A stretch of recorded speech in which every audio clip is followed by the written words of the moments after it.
we take very seriously commitment to this city, the region, this state, as does our speaker. Jim Durkin is a director of JDRF for Illinois. He is a trustee of the John Marshall Law School. You heard me mention that.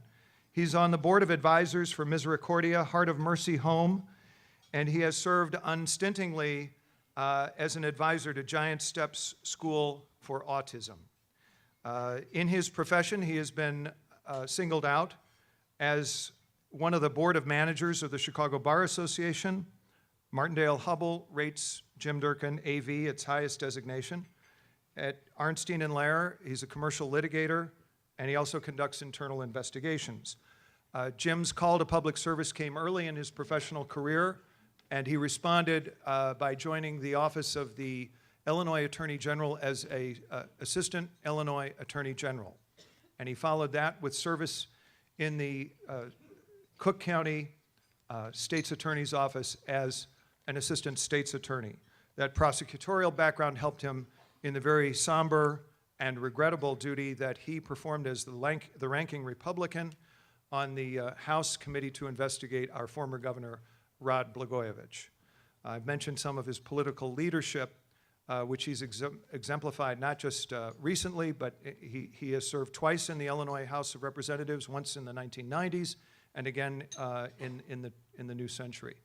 All of this together caused his colleagues in August to select him the Illinois House Republican leader, and I'm very proud to say, not just in welcoming all of you here today, but ours was the first major speaking engagement that Jim accepted. Ladies and gentlemen, a very warm round of applause, Jim Durkin.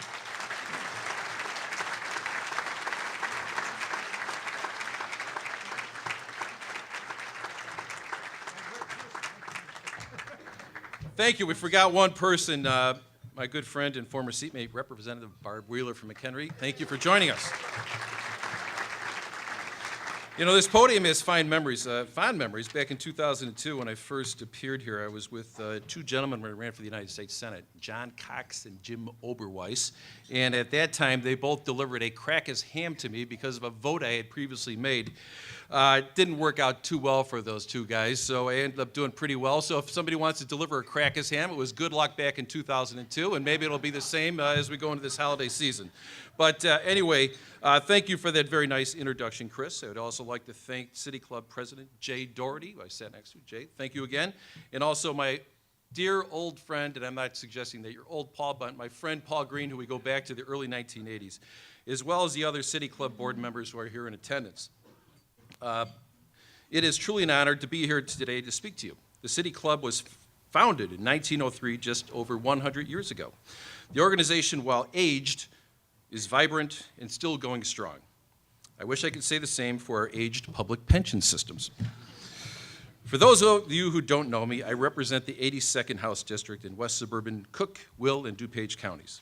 I grew up in Westchester, Illinois, in a 3-bedroom house with my parents and 7 brothers. That's correct, 8 boys. I have learned skills from my upbringing, many that will be useful in my new role as House Republican leader. For example, you learn how to compromise. You learn when to stand up, when to sit down, when to throw a punch, when to hold a punch, and most importantly, you learn to eat fast if you want seconds. And I will tell you that is one of the most valuable life lessons that I have learned. And while you could say that my father Tom and my brothers and I were in the supermajority growing up in Westchester, there was never any doubt in our house about who ran the chamber. My mother Colette was the Speaker of the House at 10265 Canterbury Avenue, Westchester, Illinois, 60154. She is Tim Mapes and Mike Madigan wrapped up into one. So when I say that I am prepared for this next legislative session, I am more than prepared. Today I live in Western Springs with my wife Celeste, and she's here sitting, joining us. Thank you. And she's been through a lot.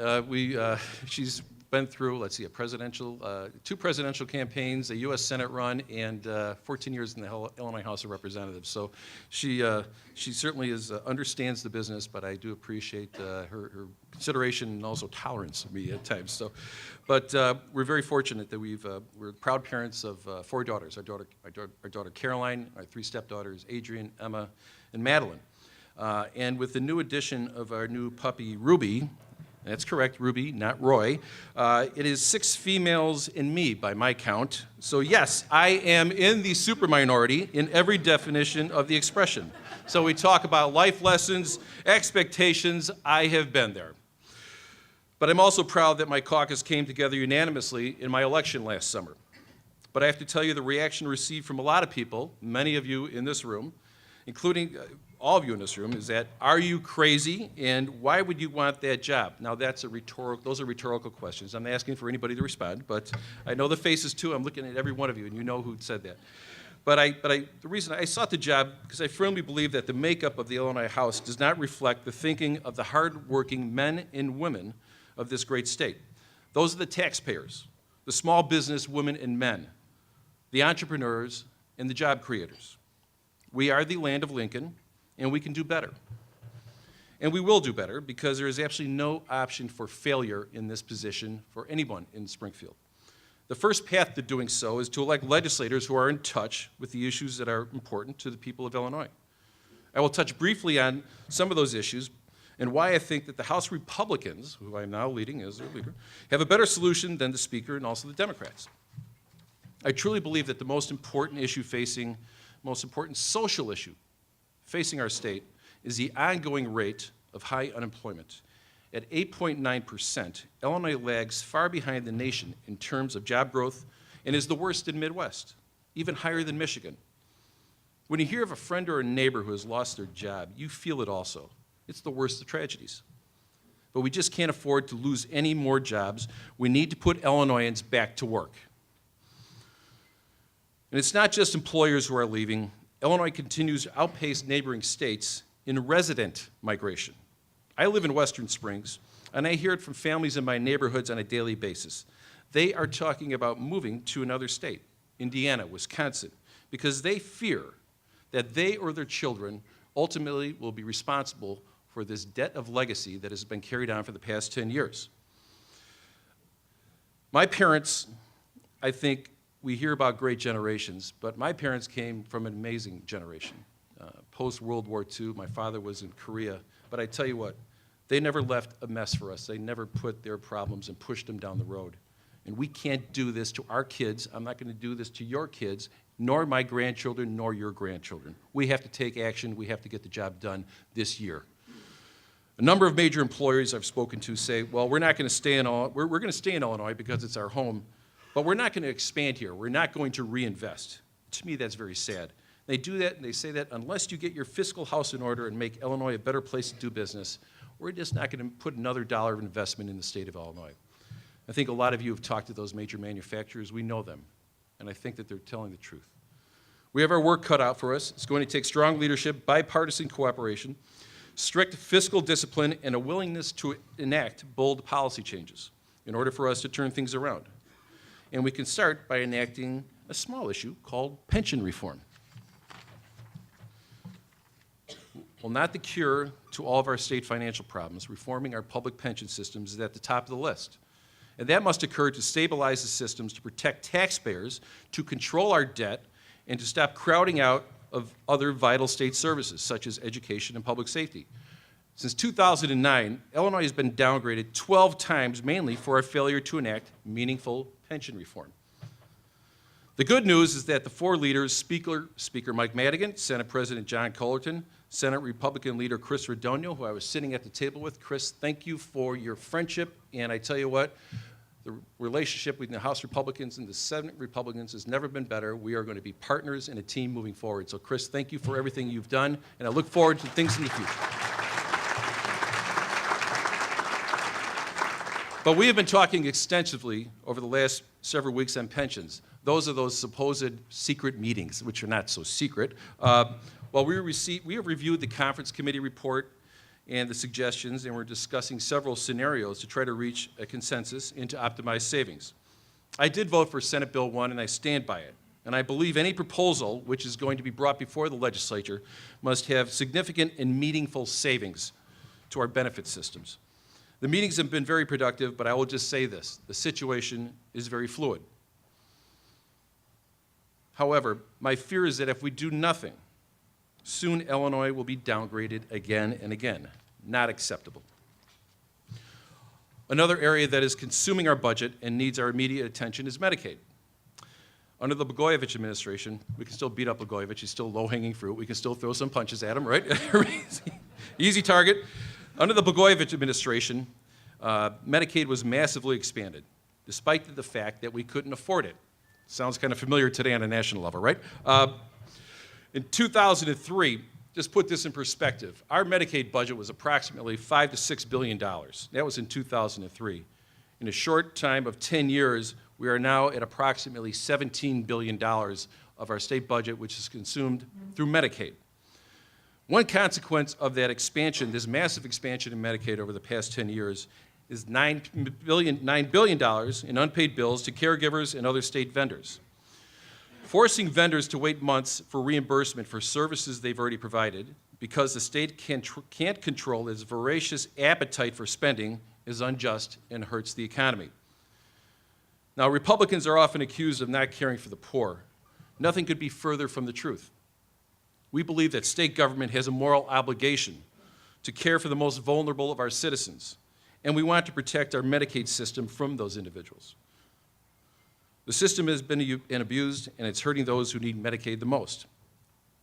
Now, in 2002, Republicans and Democrats, in an outstanding sign of a show of bipartisan cooperation, passed the historic SMART Act. That is the Save Medicaid Access and Resources Together, and was supposed to generate $1 billion in savings for Illinois taxpayers. It was unprecedented. The cornerstone provision of the SMART Act was the hiring of an independent contractor, Maximus, to scrub or cleanse the Medicaid rolls of individuals found no longer to be eligible, either because they don't live in Illinois or failed to meet income guidelines. Since the implementation of that program, the Department of Health Care and Family Services has made the determination to cancel over 53% of the 300,000 cases reviewed to date. There are 3 million Medicaid recipients in Illinois. That's approximately $125 million savings. The department is responsible for making that final determination, and it also must still consider the thousands of cases that still remain on the rolls, which Medicaid needs to review. Make it perfectly clear, the Maximus contract is the cornerstone of the Medicaid program. We've heard this time and time again. We've seen it on national news. We've read about it, about abuse and fraud, and that is what's driving up our costs in the Medicaid system and is pushing all the other state government programs aside. While the program got off to a slow start, the results have been impressive. That is always, in Illinois, there is a however moment in anything which appears to be good on its face. So, however, this past June, an arbitrator ordered the Maximus contract to be canceled because it violated the state's union contract. Our members pushed the administration to appeal the decision, and the legal proceedings will likely extend into 2014. State Representative Patty Bellock, who's here today. Patty, could you just, where are you at? Patty, thank you. And Dale Ryder last week sent a letter to the Quinn administration asking them to engage the Attorney General in filing a TRO on the arbitrator's decision so the important work of Maximus can continue. I just want to acknowledge Patty. Patty is probably the single most expert, one of the hardest working members in Springfield when it comes to the most difficult issue of the day. That is our Medicaid system. Patty, you should be very proud of what you've done for the taxpayers of Illinois. I am as well.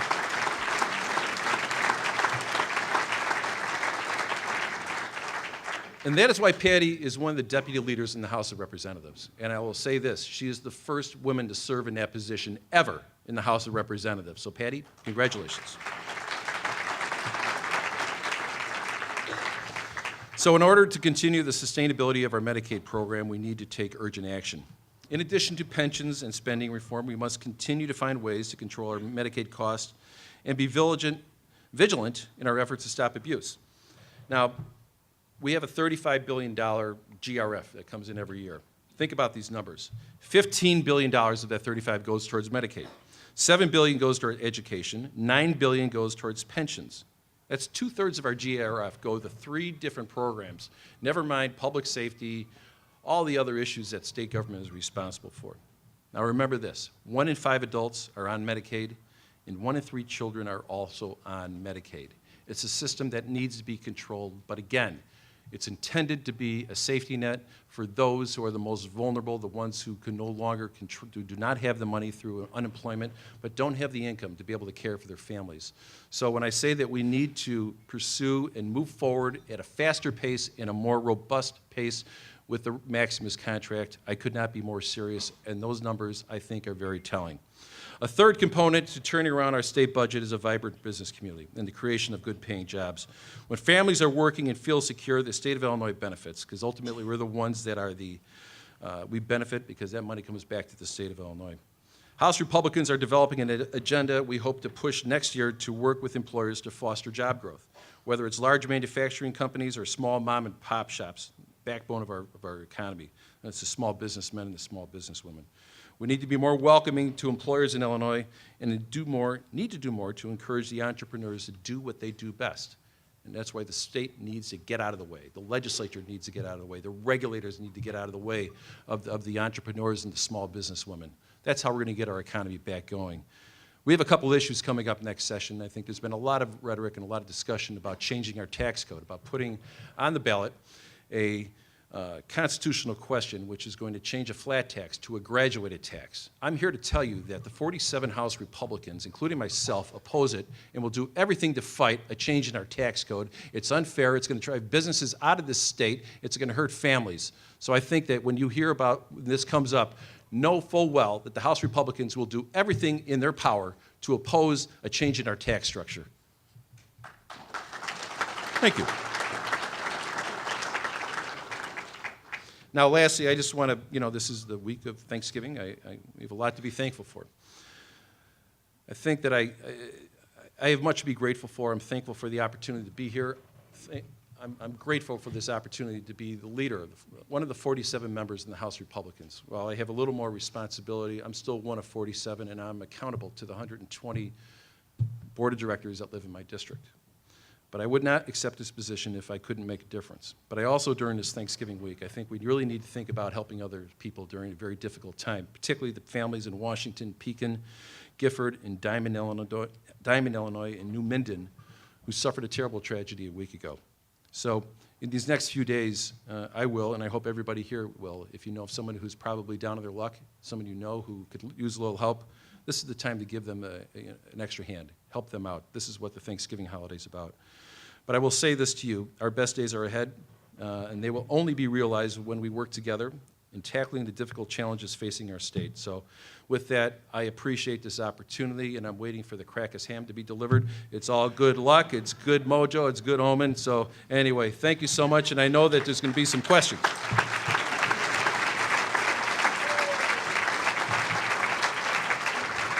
Thank you. Thanks very much, Jim Durkin. Cards are going to come my way, and I'm going to read some questions.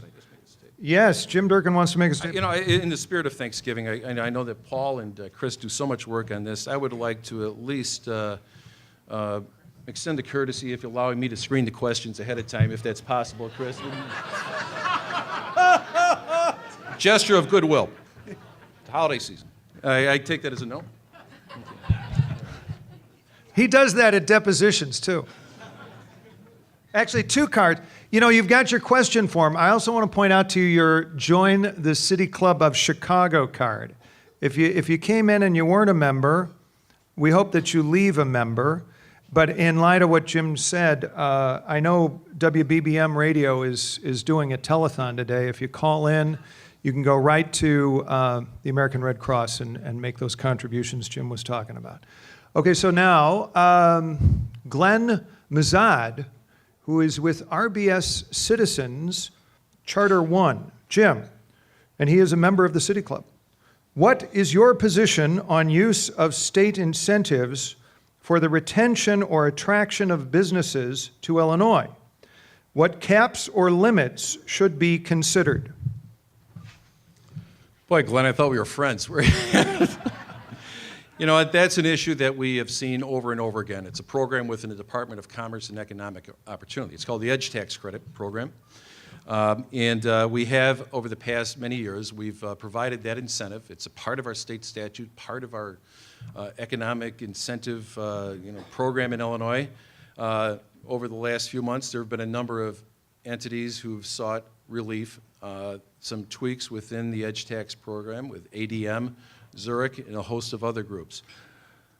When other states are dangling incentives in front of our great employers, the people who put people to work, people who do pay taxes, despite what you read in the papers that they don't pay taxes, the people who do make major contributions to our communities and also are the ones that help people put food on the table.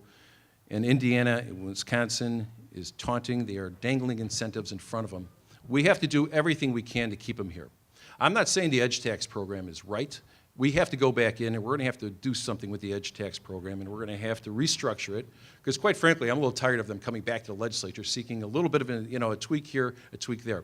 I think it's something that should be left within DCEO's hands, but the fact is, do I risk a game of chicken with a major employer of Illinois when Scott Walker or the governor of Indiana says, we've got a better deal over here, we've got better incentives, and we're going to make your life easier, where they're going to pack up and they're going to leave Illinois. I'm going to support them, but the fact is it's a difficult decision to make, but I'm not going to risk losing employers in Illinois. But I will say that, Glenn, the most important thing we need to do is that, one, we've got to turn around unemployment. Employers won't be leaving in Illinois. They won't have this incentive to leave if you have an 8.9 unemployment rate. You also have a $100 billion unfunded liability system, pension system, $9 billion in unpaid bills, unbalanced budgets. If we reversed some of those problems that I just stated, we wouldn't have this situation where our good employers are seeking to leave the state. So I will support incentives as long as I think they're fair on balance. But the fact is, I will do everything I can to make sure that our good employers, the people who've made their home here for many decades, are not going to leave. I want to keep them here, and I will do everything I can to make sure it happens.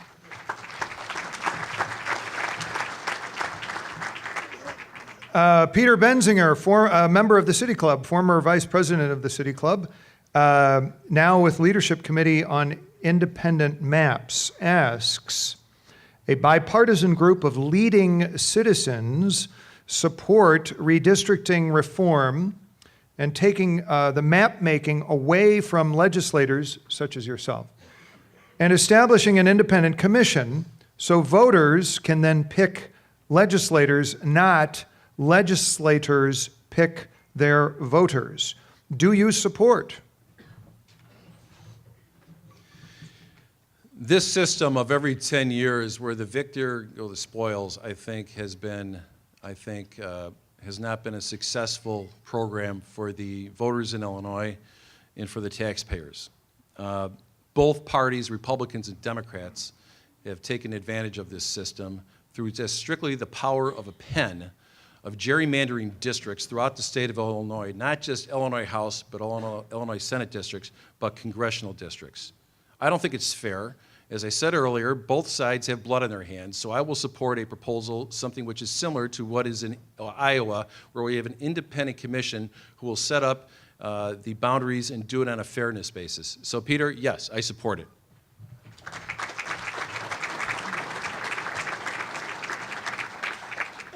Mark Weiermiller, a member of the City Club, asks, would you support for new state employees, such as a lot of state employees, to have IRAs or 401ks instead of the existing government pensions? In other words, phase out current government pensions. Wow, Mark, it sounds like you've been sitting on these meetings over the last 3 weeks, these alleged secret meetings that we've been having. I will tell you this, that part of what we have discussed in these meetings, there's been a number of issues regarding COLA, retirement age, and a few other important issues. But one idea that we have been talking about without letting the cat too much out of the bag is putting some type of defined contribution system, a 401k system, into these systems. I think employees should at least start being given the option of making a decision of whether or not they would like to make the investments on behalf of themselves. So now, a question of flipping every state employee currently into a 401k system, I think is very noble. It makes sense, but the fact is the political realities of it, I think, will be very challenging. But I will say this, that if and when we have a pension bill, which would be agreed upon and brought to our caucuses, Chris Radonio and myself, we've been very vigilant about the fact that there needs to be a defined contribution option. All right. Joyce Saxon, board member of the City Club, asks, Representative Durkin, do you think Governor Blagojevich's sentence will be reduced?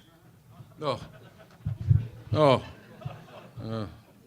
tell you what, the way I look at it, yes, the governor is serving his time and paying his debt to society, but he clearly hasn't paid his true debt to society, what he did to the finances of the state of Illinois. In 2003, I gave you some figures about what happened to our Medicaid system. It went from $5 billion to $16 billion over 10 years. Rob Blagojevich opened up the Medicaid rolls for those who I don't think particularly should have been eligible for Medicaid. He did it for one purpose, and that was to advance his career. So when I say that he was convicted in the federal court of crimes, the bigger crime that he committed to the state of Illinois is what he did to the finances of this state. So I will say absolutely positively not. He should probably get some more years put on his sentence for what he did to the taxpayers and the businesses of the state. Was I direct enough? Joyce, was Jim direct enough on that one? Oh, yes, Joyce hopes not to. Joyce joins you. Go ahead. I hope not. All right. All right. Ken Duncan asks, we're not sure if Ken is a member or not of the City Club, Ken Duncan? All right. How will we change the way Illinois funds education if Illinois does not change its tax code? This would be one Representative Ken Duncan, I believe. Yeah, I don't know if you know this, but Ken Duncan, we joke that we were twins separated at birth. But Ken has been a great friend. He's the leader of the Black Caucus, but he also has been a great resource on issues in the Caribbean nations, and I appreciate what he's done to enlighten us on the issues that Illinois becomes part of partnerships with countries down at the Dominican Republic and other in those areas. That's an inside joke, but Ken, let everybody figure out. There's another day, another time for that. But Ken, I think it's a very good question. The way we fund education clearly has been an ongoing challenge for decades. We have a school aid formula which has been set up in which a good portion of our state income taxes are sent to the school aid formula. So I will tell you, in the suburb that I live in, I'm very fortunate to live in a good suburb where we have a good property tax base. But my local public schools, approximately 95% of their funding comes from the local property taxes. So if we are going to change the formula, which a lot of people have suggested that we're going to have I think it was the switching and having a reduction in property taxes and some type of increase in income taxes, it's a regional question. In my suburbs, it doesn't work. It hurts my schools. But I will tell you this, is that until I will gladly discuss some type of change in the formula for education, but the fact is, it is the way that the money is distributed, and I think on an unfair basis throughout the state of Illinois. And no disrespect to the city of Chicago, I think they've got much challenges, but the fact is in the suburbs, we have a lot of challenges too with our public schools. And at the end of the day, they're the ones who are not receiving, I think, a fair shake from the school aid formula. So I'll look at it, but the fact is the school aid formula is going to have to be changed as well, and it needs to be equitable where the suburbs and the collar counties will be will have parity with Southern Illinois and also the city of Chicago. And Ken, you're a great guy too. All right, let's hear it for Ken. Yeah, way to go. Two questions left here, one about the capital program, the other about job retention. Peter Scozzi of the Metropolitan Planning Council, a member of the City Club, asks, any chance of further capital programming for Illinois? Sure. For those of you, a capital program is just basically a big construction project. And I think we always want to look at perhaps a way in which we can revitalize our economy, put people back to work, good paying construction jobs. The question is, how do you pay for it? So we are going into an election season, and I think that when traditionally every 4 years you'll see that there is a agenda that doesn't quite become fulfilled. I think that in time there will be another construction program. There was a lot of heavy lifting that went into the last one, and I know that we're still seeing some of the programs that are still being letted out. But I do believe that there will be within the next 2 years. I'm just not optimistic we're going to get to one this spring. A lot of it depends on what happens perhaps within the next couple of weeks. I think you know what I'm talking about. But one thing that I think that people need to be mindful of, and I'm not sure it's the right thing of how we go about business, and I'm going to put a bill in that's going to change it. I'm not sure if it's going to go anywhere. I'll ask for a hearing. But it's this whole issue of the lame duck session, which we see every 4 years. We saw that 3.5 years ago where there was an income tax increase approved. We repealed the death penalty. We passed civil unions. And there was a lot of pinch hitters brought in the last second to take the tough votes. I don't think it's the right thing to do because right after January 1st, the vote threshold drops from that 3/5 down to a simple majority. And it goes back up into and I don't think that's right because we're technically still in veto session because a new General Assembly doesn't get sworn in for the following week. I'm going to put a bill in that's going to say that we're still going to keep that 71 at supermajority threshold even during that lame duck session. I think it's the right thing to do.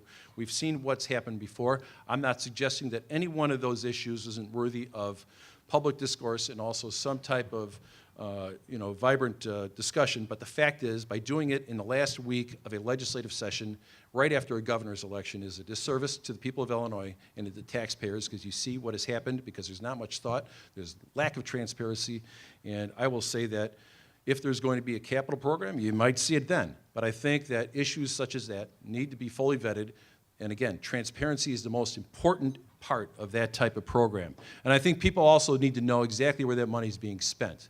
One thing that bothers me, and they see it in Washington, is these pork barrel projects and money that goes to these organizations that absolutely nobody has any clue of who or what they are. And I think it's shameful, and unfortunately it's gotten some people into trouble. So I think we need to do a better job of vetting these types of programs and how we're going to spend billions, not millions, but billions of dollars of taxpayers' money on construction programs and other types of programs that are going to benefit the state of Illinois. Okay. All right. You spoke about a jobs program in the spring, and we started with a jobs question, so we'll end. Kent Griffiths, a member of the City Club from Wolf Point Strategies, asks, for 65 years, Democrats have been chasing jobs out of Illinois. What are your specific legislative objectives to reverse this assault on the economic well-being of the Illinois citizenry? Well, Ken, good question. I'll just recap a little bit of it. First of all, we can pass a meaningful and I think important but a good pension reform bill.